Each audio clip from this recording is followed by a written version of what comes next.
Hey guys, Jake Revore here, NASM certified personal trainer with a food nutrition specialist. Today's video, I was going to go over the advantages and disadvantages of the fully raw diet. As I see, this is becoming a more popular thing. You got Fully Raw Christine on YouTube with over 800,000 subscribers. And, you know, people are considering going raw. And I figure it would be good to present both sides. You know, there's some advantages, there's some disadvantages of being fully raw. And I think that's important to go over. Now, first of all, one thing I want to mention first of all, this is not a bash of the fully raw diet by any means. My wife, Sarah, is actually going to be doing this diet. Actually, she just started officially yesterday. Actually, I was fully raw yesterday as well. I didn't have anything cooked. She's actually going to be doing this for a full year now. So by no means am I condemning the fully raw diet. I think it's a great diet. So let's get into video. We'll start off with the advantages first of the fully raw diet. All right, man, guys, what a beautiful day it is out here. It has just been dark and gloomy the last 6 days in a row, just rainy, dark clouds, not an ounce of sun. So I am grateful for this blue sunshine to be back. All right, so the first advantage I want to go over of the fully raw diet is there is absolutely nothing processed at all in the fully raw diet. I mean, you can't even have maple syrup, which is processed. There's nothing processed, no chemicals, no high fructose corn syrup, no vegetable oils. I mean, zero processed thing. In my opinion, it is almost impossible to be fat on the fully raw diet. I would really like to see that happen. Unless you're just eating an unlimited amount of nuts and seeds and avocados, I think it's almost impossible to be fat on the fully raw diet. Not saying it is impossible now. Don't go thinking I think it's impossible. I don't think it's impossible. I think it's close to impossible. And that is ultimately what I love about the fully raw diet the most, is you're eating no junk food. There's no junk going into your system. I think that people can live a long, healthy life if they follow the fully raw diet. I think chronic disease, inflammation, I think we could avoid a lot of health problems. I think, honestly, if everybody did it, I think our world, let's just put it this way, we would have better health now than what we have now if everybody went fully raw. Yes, there's some disadvantages to it, but we would get rid of a lot of health problems we currently have. So that is the number one thing that I love about the fully raw diet and anybody that follows it. Just, I don't know what it is about eating raw fruits and vegetables. It satisfies your needs. It's hard to explain it. You just got to try it. I'd say, yeah, if you want to try it out for a week or two, see how you feel, go for it.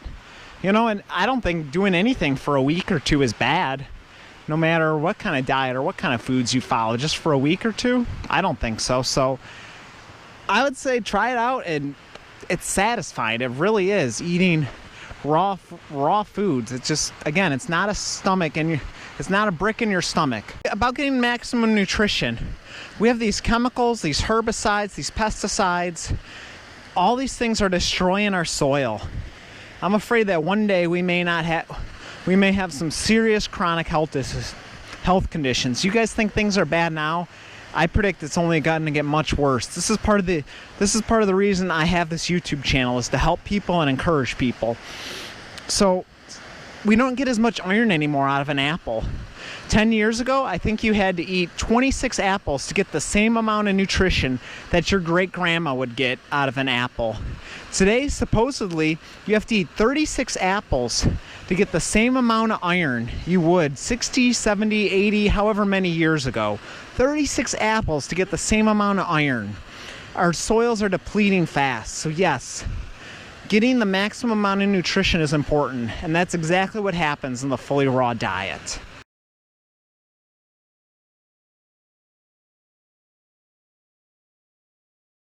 I could see why people wouldn't want to give this diet up. It's kind of spiritual, you know. You're not cooking your food to death. It's sacred.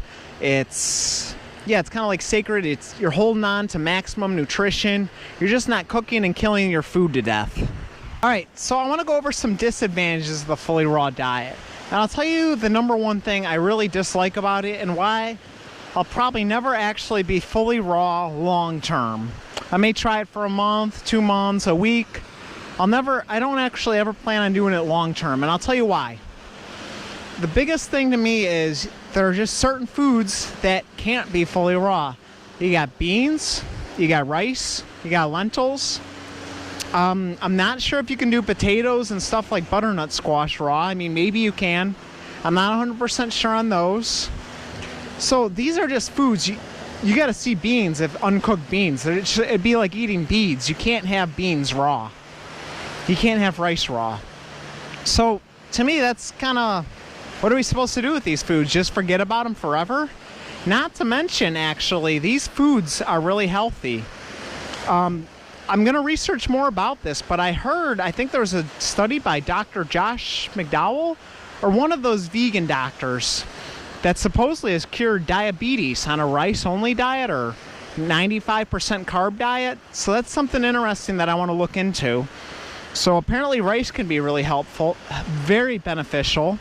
Beans and lentils are full of protein, and we're going to go over the benefits of beans here. So this information that I'm presenting on the benefits of beans, that'll be in the description below, so you can read the article yourself if you'd like. So beans, they're one of the most nutrient-dense sources of carbohydrates available. They are a super powerhouse of nutrition. They are anti-diabetic, and they're a very good weight loss food because they digest really slowly. It has a stabilizing effect on blood sugar levels, of soluble fiber, which lowers cholesterol. Beans are also fermented by intestinal bacteria, which convert to fatty acids that help prevent colon cancer. Beans and lentils at least twice a week has been found to decrease colon cancer risk by 50%. Legumes also provide significant protection against several cancers, including kidney cancer. Broccoli, you think having it fully raw might be its hold on to maximum nutrition? It turns out if you cook broccoli, there may actually be some potential benefits to it. Sulforaphane, I don't know how to pronounce it, it'll be right here below on the screen, is an organic compound shown to have potential anti-cancer protection and benefits. So let's go more into detail about that. All right, so sulforaphane has been shown to actually cause apoptosis. What is apoptosis, you say? That is simply the death of cancer cells. And lung cancer, prostate cancer, eating 3 servings of broccoli a week can reduce this. All right, so the sulforaphane protects your blood vessels, reduces the number of molecules that cause cell damage, they're anti-inflammatory, they detox carcinogens, and blocks certain enzymes linked to joint dysfunction, protects your muscles against exercise-induced damage. All right, so when you eat raw broccoli, you're actually only getting 12% of this chemical. A professor at the University of Illinois named Elizabeth Jeffrey, who PhD, and she's in charge of the Department of Food and Science and Human Nutrition at this university. She discovered that steaming broccoli for 3 to 4 minutes is actually the best way to do this broccoli. Actually, if you don't cook it, you're not getting the amount of sulforaphane you need because you got a protein which is inhibiting the sulforaphane from being fully active. However, if you go over that 4-minute mark of steaming, now you're actually losing sulforaphane content because you're destroying another chemical that activates it. All right, I had to put a shirt on. The mosquitoes are really bad. I'm in the forest now. So anyway, I think if we dug deeper into nutritional science, we would see more examples of the sulforaphane. And if you dug deep into nutritional science, I think you'd find other examples like that with like this broccoli situation. So overall, I would never be fully raw. And the biggest thing is you can't eat all the foods. You can't eat lentils, you can't eat beans.